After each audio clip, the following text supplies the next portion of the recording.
ਕਦੋਂ ਤੱਕ ਆਪਣੇ ਜੈਲੀ ਹੁਸਨ ਨਾਲ ਲੋਕਾਂ ਨੂੰ ਗੁੰਮਰਾਹ ਕਰਦੀ ਰਹੇਂਗੀ? ਇਹ ਦੱਸ। ਇਹ ਜਿਹੜਾ ਤੂੰ 9 ਕਰੋੜ ਰੁਪਇਆ ਪਾਕਿਸਤਾਨੀ ਕੌਮ ਦਾ ਆਪਣੇ ਮੂੰਹ ਤੇ ਲਾ ਕੇ ਆਈ ਹੈ, ਇਹ ਐਸੇ ਕਰਕੇ ਲਾ ਕੇ ਆਈ ਹੈ ਨਾ, ਤੇਰੇ ਪਿਓ ਨੇ ਤੈਨੂੰ ਬਕਾਇਦਾ ਟ੍ਰੇਨਿੰਗ ਦਿੱਤੀ ਹੈ ਇਸ ਕੰਮ ਦੀ ਕਿ ਹੁਣ ਤੂੰ ਇਹਨਾਂ ਨੂੰ ਕਾਬੂ ਕਿਸ ਤਰ੍ਹਾਂ ਕਰਨਾ, ਕਿਉਂਕਿ ਉਹ ਯੋਲਾ ਉਹਦੇ ਕੋਲ ਉਹਦੇ ਹੱਥ ਵਾਸਤੇ ਤੇ ਕੁਝ ਨਹੀਂ। ਉਹਨੇ ਇੱਕ ਜੈਲੀ ਹੁਸਨ ਪੈਦਾ ਕਰਕੇ ਤੇਰੇ ਮੂੰਹ ਤੇ ਕਰਵਾ ਕੇ ਤੇ ਤੈਨੂੰ ਇਹਨਾਂ ਦੇ ਪਿੱਛੇ ਲਾਤਾ ਕਿ ਚੱਲ ਆਈਜੀ ਵੀ ਕਾਬੂ ਕਰ, ਬੈਰੋਕਰੇਟ ਵੀ ਕਾਬੂ ਕਰ, ਜੱਜ ਵੀ ਕਾਬੂ ਕਰ ਤੇ ਜਰਨਲ ਵੀ ਕਾਬੂ ਕਰ। ਤੇ ਜਰਨਲ ਤੇ ਜਿਹੜਾ ਜਾਲ ਤੂੰ ਫੈਲਾਇਆ ਹੈ ਨਾ, ਇਹ ਤੇ ਜਿਹੜੀ ਤੇਰੇ ਕੋਲ ਇੱਕ ਜਾਦੂਗਰਨੀ ਕੀ ਹੈ जिनजान जी, औज़ बिल्ला मिनश शैतानिर रजीम, बिस्मिल्लाहिर रहमानिर रहीम, रब्बे ज़िदनी इल्मा। ऐ अल्लाह ताला मेरे इल्म में इजाफा फरमा और मुझे सच बोलने की तौफीक अता, मुझे सच बोलने की तौफीक दे। अस्सलाम वालेकुम जिनजान पाकिस्तान जी। ओए गोली क्यों चलाई हो?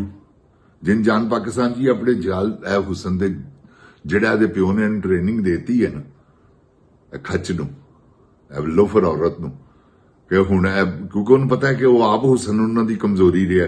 ਉਹਨਾਂ ਨੇ ਲੋਕਾਂ ਦੀਆਂ ਤਲਾਕਾਂ ਵੀ ਦਵਾਈਆਂ, ਦੋਵਾਂ ਭਰਾਵਾਂ ਨੇ ਕੀ ਨਹੀਂ ਕੀਤਾ, ਹਮਜ਼ਾ ਨੇ ਕੀ ਨਹੀਂ ਕੀਤਾ, ਇਹ ਸਭ ਕੁਝ ਤੁਹਾਡੀਆਂ ਅੱਖਾਂ ਸਾਹਮਣੇ ਹੈਗਾ। ਔਰ ਇਹਨੇ ਕੀ ਨਹੀਂ ਕੀਤਾ, ਲੋਫਰ ਔਰਤ ਨੇ ਸਭ ਕੁਝ ਤੁਹਾਡੇ ਸਾਹਮਣੇ, ਗਰਾਜ ਦੇ ਕਿਸੇ, ਉਸ ਤੋਂ ਬਾਅਦ ਫਿਰ ਸ਼ਾਦੀਆਂ ਦੇ ਕਿਸੇ, ਫਿਰ ਖੁੱਡੇ ਲੈਣ ਲਾਣਾ ਕਪਤਾਨ ਸਾਹਿਬ ਨੂੰ, ਤੇ ਉਸ ਤੋਂ ਬਾਅਦ ਫਿਰ ਇਹ ਸਾਰਾ ਕੁਝ ਮੰਜ਼ਰੇ ਆਮ ਤੇ ਆਣਾ, ਬੱਚੇ ਦੀ ਜ਼ੁਬਾਨ ਤੇ ਇਹਦੇ ਇਸ਼ਕ ਦੀ ਦਾਸਤਾਨ। ਤੇ ਜਿਨਜਾਨ ਪਾਕਿस्तान जी ਇਹ ਇਸ਼ਕ ਕਰ ਰਹੀ ਹੈ, ਕਰੀ ਜਾਏ, ਜ਼ੁਲਮ ਨਾ ਕਰੇ। ਤੂੰ ਤੇ ਜ਼ੁਲਮ ਕਰਵਾਣੇ ਸ਼ੁਰੂ ਕਰਤੇ ਨੇ। ਜਿਨਜਾਨ ਪਾਕਿस्तान जी ਇਹਨੂੰ ਜਿਹਨੇ ਵੋਟ ਨਹੀਂ ਦਿੱਤਾ, ਇਹਨਾਂ ਨੂੰ ਪਤਾ ਤੇ ਹੈ ਨਾ ਕਿ ਸਾਨੂੰ ਕਿੰਨਾ ਵੋਟ ਪਿਆ। ਇਹਨਾਂ ਨੇ ਬਰਬਾਦ ਕਰਤਾ ਕਿਸਾਨਾਂ ਨੂੰ, ਕਿਉਂਕਿ ਕਿਸਾਨਾਂ ਨੇ ਵੋਟ ਨਹੀਂ ਸੀ ਦਿੱਤਾ ਹੈ, ਕੀਤਾ ਨਹੀਂ ਤੁਹਾਡੇ ਸਾਹਮਣੇ। ਫਿਰ ਉਸ ਤੋਂ ਬਾਅਦ ਮਾਰਕੀਟਾਂ ਦੇ ਜੋ ਇਹਨਾਂ ਨੇ ਹਾਲ ਕੀਤੇ ਨੇ, ਜੋ ਲੋਕਾਂ ਦੀਆਂ ਖੋਖੇ ਤੇ ਲੋਕਾਂ ਦੀਆਂ ਰੇੜੀਆਂ ਤੇ ਲੋਕਾਂ ਦੀਆਂ ਦੁਕਾਨਾਂ ਤੇ ਲੋਕਾਂ ਦੇ ਮਕਾਨ ਵਿੱਚ ਮਸਜਿਦਾਂ ਵੀ ਆਈਆਂ ਨੇ, ਸਭ ਕੁਝ ਬਰਬਾਦ ਕਰ ਦਿੱਤਾ। ਕਾਹਦੇ ਲਈ? ਕਿਉਂਕਿ ਇੰਤਕਾਮ ਲੈ ਰਹੀ। ਇੰਤਕਾਮ ਇਹਨੇ ਅਰਸ਼ਦ ਅਮੀਨ ਕੋਲੋਂ ਕੈਸਾ ਲਿਆ? ਉਹਦੀ ਔਲਾਦ ਨੂੰ ਯਤੀਮ ਕਰ ਦਿੱਤਾ, ਉਹਨੂੰ ਸ਼ਹੀਦ ਕਰਵਾ ਕੇ। ਜਿਨਜਾਨ ਪਾਕਿस्तान जी ਇੰਤਕਾਮੀ ਔਰਤ ਹੈ। ਤੁਹਾਨੂੰ ਮੈਂ ਅੱਜ ਦਾ ਨਹੀਂ, ਕਦੋਂ ਦਾ ਮੈਂ ਤੁਹਾਨੂੰ ਕਹਿ ਰਿਹਾ ਮੈਂ ਕਿ ਇੰਤਕਾਮੀ ਔਰਤ ਹੈ, ਇਹਦੇ ਕੋਲੋਂ ਬਚੋ। ਔਰ ਇਹਦੇ ਕੋਲੋਂ ਬਚਣਾ ਹੀ ਚਾਲ ਹੈ। ਉਹ ਸ਼ਤਰੰਜ ਦੀ ਚਾਲ ਹੁੰਦੀ ਹੈ ਨਾ, ਤੇ ਇਹਦੇ ਕੋਲੋਂ ਬਚਣਾ ਹੈ ਕੰਮ, ਕਿਉਂਕਿ ਇਹ ਬਹੁਤ ਵੱਡੀ ਸ਼ਾਤਰ ਔਰਤ ਹੈ। ਉਤੋਂ ਜੀਨੀਅਸ ਤੇ ਹੈ ਵੈ, ਲੇਕਿਨ ਈਵਲ ਜੀਨੀਅਸ, ਸ਼ੈਤਾਨੀ ਅਮਲ ਜਿਹੜੇ ਨੇ ਨਾ, ਇਹਦੇ ਕੋਲ ਇੱਕ ਜਾਦੂਗਰਨੀ ਹੈ ਜਿਨਜਾਨ ਪਾਕਿस्तान जी, ਜਿਹੜੀ ਕਿ ਭਗਵਾਨਪੁਰਾ ਜਾਂ ਧਰਮਪੁਰੇ ਤੋਂ ਬਿਲੋਂਗ ਕਰਦੀ। ਇਹ ਦੋਵਾਂ ਜੋ ਮੈਨੂੰ ਨਾਂ ਭੁੱਲ ਗਿਆ।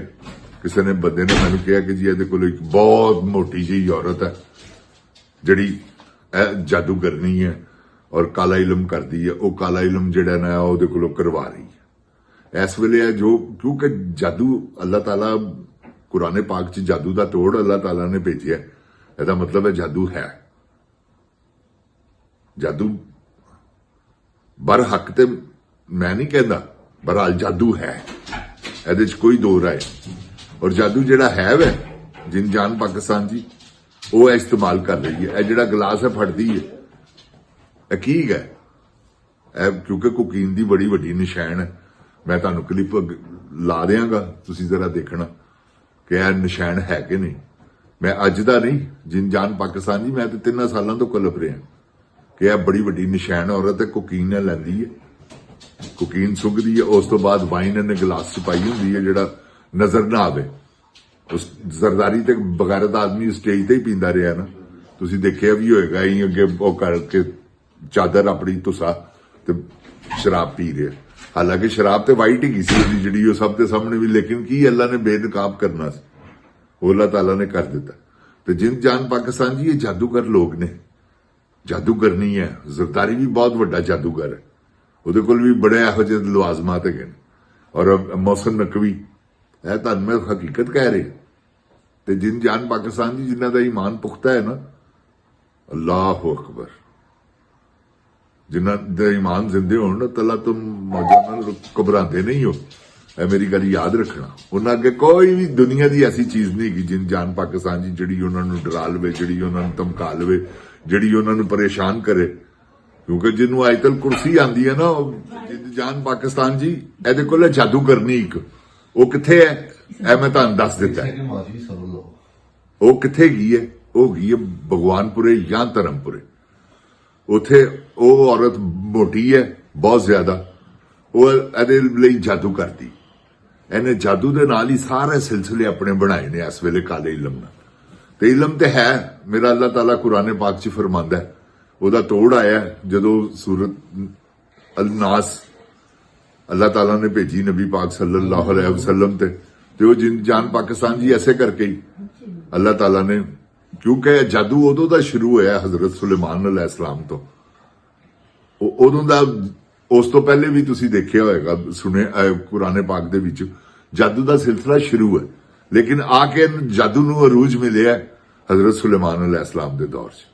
ਤੇ ਜਿਨ ਜਾਨ ਪਾਕਿਸਤਾਨ ਜੀ ਜਦੋਂ ਜਾਦੂ ਹੈ ਤੇ ਇਹ ਫਿਰ ਜਾਦੂ ਕਰਵਾਉਂਦੀ ਹੈ ਜਿਹੜੇ, ਕਿਉਂਕਿ ਇਹਦੇ ਕੋਲ ਤੇ ਹੋਇਆ ਤੇ ਇਮਰਾਨ ਖਾਨ ਹੈਗਾ।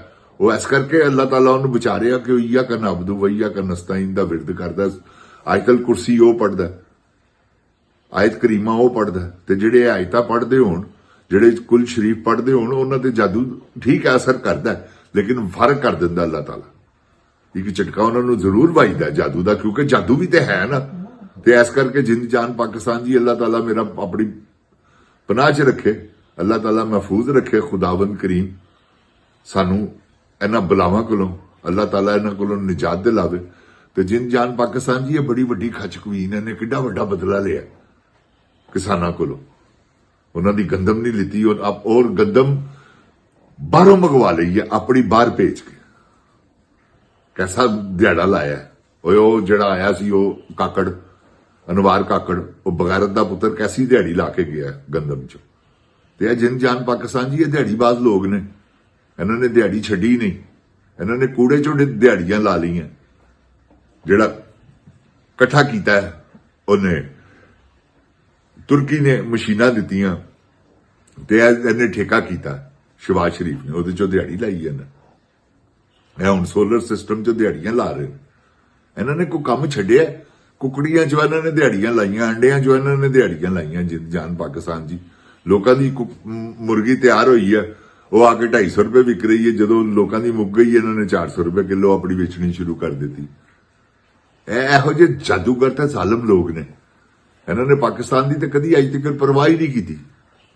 ਇਹਨਾਂ ਨੂੰ ਕੀ ਪਾਕਿਸਤਾਨ ਨਾਲ? ਪਾਕਿਸਤਾਨ 'ਚ ਇਹਨਾਂ ਦੀਆਂ ਜਾਇਦਾਦਾਂ ਥੋੜੀ ਨੇ। ਇਹਨਾਂ ਦੀਆਂ ਜਾਇਦਾਦਾਂ ਦੇ ਗਈਆਂ ਨੇ 5 ਬਰੇ ਆਜ਼ਮ ਨੇ ਦੁਨੀਆ ਦੇ। 5 ਬਰੇ ਆਜ਼ਮਾਂ 'ਚ ਇਹਨਾਂ ਦੀ ਜਾਇਦਾਦ ਹੈ, ਜ਼ਰਦਾਰੀ ਤੇ ਇਹਦੀ ਨਵਾਜ਼ ਸ਼ਰੀਫ ਦੀ। ਇਹਨਾਂ ਨੂੰ ਤਾਂ ਬਗੈਰਤਾਂ ਨੂੰ ਇਹ ਨਹੀਂ ਪਤਾ ਸਾਡੇ ਕੋਲ ਪੈਸਾ ਕਿੰਨਾ। ਮੈਚ ਇਹਨਾਂ ਨੇ ਨਹੀਂ ਛੱਡੇ। ਦੁਨੀਆ ਦਾ ਕੋਈ ਕੰਮ ਐਸਾ ਨਹੀਂ ਗਾ ਜਿਹਦੇ 'ਚ ਪੈਸਾ ਆਂਦਾ ਸੀ ਤੇ ਇਹਨਾਂ ਨੇ ਨਾ ਕੀਤਾ ਹੋਵੇ। ਜਿੰਦ ਜਾਨ ਪਾਕਿਸਤਾਨ ਜੀ। ਔਰ ਇਹ ਕਦੋਂ ਤੱਕ ਕਰਨਗੇ? ਆਪ ਦੇਖੋ ਜ਼ਰਦਾਰੀ ਦਾ ਅੰਜਾਮ। ਆਪਣੇ ਨੱਕ ਤੋਂ ਬੈਠੀ ਮੱਖੀ ਨਹੀਂ ਜੇ ਉਠਾ ਸਕਦਾ। ਮੈਂ ਕਹਿਣਾ ਸੀ ਪਹਿਲੇ, ਮੈਂ ਤੁਹਾਨੂੰ ਪਹਿਲੇ ਕਹਿਣਾ ਸੀ ਕਿ ਉਹ ਇਹਨਾਂ ਦਾ ਅੰਜਾਮ ਬਹੁਤ ਬੁਰਾ ਜੇ। ਇਹਨਾਂ ਦਾ ਅੰਜਾਮ ਜਿਹੜਾ ਵਾ ਉਹ ਅੱਲਾਹ ਤਾਲਾ ਮਾਫ ਕਰੇ, ਖੁਦਾਵੰਦ ਕਰੀਮ ਤੁਹਾਡੇ ਸਾਹਮਣੇ ਆਏਗਾ। ਤੁਸੀਂ ਇਹ ਦੇਖਣਾ ਨਵਾਜ਼ ਸ਼ਰੀਫ ਦਾ ਵੀ ਕੀ ਹਾਲ ਹੁੰਦਾ, ਸ਼ਬਾਜ਼ ਸ਼ਰੀਫ ਦਾ ਵੀ ਕੀ ਹਾਲ ਹੁੰਦਾ। ਕਲਸੂਮ ਨਵਾਜ਼ ਨਹੀਂ ਪਟਰੇ ਤੇ ਪੈ ਗਈ ਸੀ। ਅੱਲਾਹ ਤਾਲਾ ਬਿਮਾਰੀਆਂ ਦਿੰਦਾ, ਠੀਕ ਹੈ, ਇਹਦੇ 'ਚ ਕੋਈ ਸ਼ੱਕ ਨਹੀਂ ਗਾ। ਲੇਕਿਨ ਕੁਝ ਬਿਮਾਰੀਆਂ ਸਜ਼ਾਵਾਂ ਦੀ ਚੱਕਰ 'ਚ ਹੁੰਦੀਆਂ, ਕੁਝ ਬਿਮਾਰੀਆਂ ਹੁੰਦੀਆਂ ਜਜ਼ਾ। ਅੱਲਾਹ ਤਾਲਾ ਬਿਮਾਰੀ ਦੇ ਕੇ ਗੁਨਾਹ ਮਾਫ ਕਰਦਾ। ਇਹਨਾਂ ਨੂੰ ਇਹ ਬਿਮਾਰੀ ਨਹੀਂ, ਇਹਨਾਂ ਨੂੰ ਸਜ਼ਾ ਹੈ। ਅੱਲਾਹ ਤਾਲਾ ਨੇ ਇਹਨਾਂ ਦੇ ਗੁਨਾਹ ਨਹੀਂ ਮਾਫ ਕਰਨੇ, ਇਹਨਾਂ ਨੂੰ ਗੁਨਾਹ ਹੋਰ ਹੋਣੇ। ਕਿਉਂਕਿ ਇਸ ਵੇਲੇ ਇਹਨਾਂ ਤੇ ਸ਼ੈਤਾਨ ਜ਼ਿਆਦਾ ਹੈਵੀ ਹੈ। ਜਿਸਲੇ ਬੰਦਾ ਬਿਮਾਰ ਹੋਵੇ, ਜਾਂ ਤੇ ਅੱਲਾਹ ਤਾਲਾ ਦੀ ਮਿਹਰਬਾਨੀ ਹੋਵੇ ਤੇ ਉਹ ਅੱਲਾਹ ਤਾਲਾ ਵੱਲ ਰੁਖ ਕਰ ਲੈਂਦਾ, ਨਹੀਂ ਤੇ ਸ਼ੈਤਾਨ ਉਹਨੂੰ ਬਹਿਕਾਉਂਦਾ ਹੈ। ਇਹ ਮੇਰੀ ਗੱਲ ਯਾਦ ਰੱਖਣਾ। ਜਿਸਲੇ ਇਨਸਾਨ ਦੀ ਮੌਤ ਦਾ ਵਕਤ, ਨਿਜ਼ਾ ਦਾ ਵਕਤ ਕਰੀਬ ਆ ਜਾਵੇ, ਉਸ ਤੋਂ ਸ਼ੈਤਾਨ ਵੀ ਹੈਵੀ ਹੋ ਜਾਂਦਾ। ਤੇ ਜਿਨ੍ਹਾਂ ਤੇ ਅੱਲਾਹ ਦੀ ਰਹਿਮਤ ਹੋਵੇ ਉਹ ਅੱਲਾਹ ਤਾਲਾ ਵੱਲ ਤੱਕਦੇ ਨੇ, ਉਹ ਕਿਸੇ ਵੱਲ ਹੋਰ ਨਹੀਂ ਤੱਕਦੇ। ਤੇ ਜਿੰਦ ਜਾਨ ਪਾਕਿਸਤਾਨ ਜੀ ਅੱਲਾਹ ਤਾਲਾ ਮੇਰੇ ਪਾਕਿਸਤਾਨ ਨੂੰ ਆਪਣੀ ਜ਼ੋਈ ਮਾਨ 'ਚ ਰੱਖੇ। ਅੱਲਾਹ ਤਾਲਾ ਮੇਰੇ ਪਾਕਿਸਤਾਨ ਨੂੰ ਇਹਨਾਂ ਚੋਰਾਂ, ਡਾਕੂਆਂ, ਲੁਟੇਰਿਆਂ ਕੋਲੋਂ ਬਚਾਵੇ। ਇਮਰਾਨ ਖਾਨ ਨੂੰ ਅੱਲਾਹ ਜਲਦ ਰਿਹਾ ਕਰਵਾਵੇ। ਉਹ ਇੱਕ ਆਸਰਾ ਜੇ ਅੱਲਾਹ ਤੋਂ ਬਾਅਦ, ਜਿਹੜਾ ਪਾਕਿਸਤਾਨ ਦੀ ਮਈਸ਼ਤ ਵੀ ਠੀਕ ਕਰ ਸਕਦਾ ਤੇ ਪਾਕਿਸਤਾਨ ਨੂੰ ਵੀ ਠੀਕ ਕਰ ਸਕਦਾ। ਤੇ ਜਿੰਦ ਜਾਨ ਪਾਕਿਸਤਾਨ ਜੀ, ਇਮਰਾਨ ਖਾਨ ਜ਼ਿੰਦਾਬਾਦ। ਜਿੰਦ ਜਾਨ ਪਾਕਿਸਤਾਨ ਦੀ ਆਵਾਮ ਜ਼ਿੰਦਾਬਾਦ। ਓਏ ਗੋਲੀ ਕਿਉਂ ਚਲਾਈ ਹੋ? अस्सलाम वालेकुम।